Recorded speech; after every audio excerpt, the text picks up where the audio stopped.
জয় নিতাই, হরে কৃষ্ণ। আশা করি সবাই ভালো আছেন। জায়গায় জায়গায় শোনা যাচ্ছে আমাদের পশ্চিমবঙ্গেও ইন্ডিয়াতেও হিন্দুদের লক্ষ্য করে আঘাত করা হচ্ছে।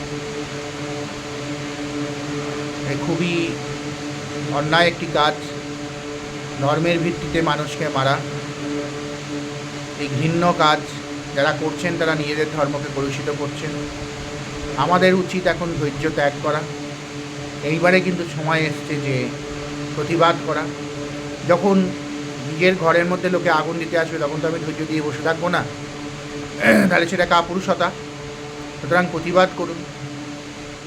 আমরাও আমাদের যে এখান থেকে, আমাদের অঞ্চল থেকে, আমরা নবদ্বীপের বাসিন্দা, এখানে যদি এরকম কিছু হচ্ছে না, কিন্তু আমরাও প্রতিবাদ করব। প্রতিবাদ করা উচিত। কেউ আঘাত করলে তাকে প্রতিহত করুন। প্রতিবাদ অবশ্যই দরকার। ধর্মের নামে এই অত্যাচার সহ্য করা যাবে না। এবং যখনই মনে রাখবেন ধর্মের নামে কেউ যখন আপনাকে মারছে, আপনাকে যখন আঘাত করছে, তখন আপনার ধর্মকে কলুষিত করছে, আপনার ধর্মকে ছোট দেখানোর চেষ্টা করছে, নিচু দেখানোর চেষ্টা করছে। এটা প্রতিবাদ হওয়া উচিত।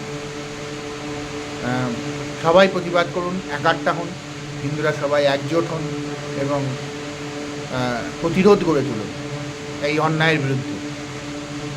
একতরফা মার খেয়ে সহিষ্ণুতা দেখানোর কোনো প্রয়োজন নেই। এটা কোনো বুদ্ধিমানের কাজ নয়। অবশ্যই প্রতিবাদ হওয়া উচিত। প্রতিবাদ করুন সবাই। ভালো থাকবেন।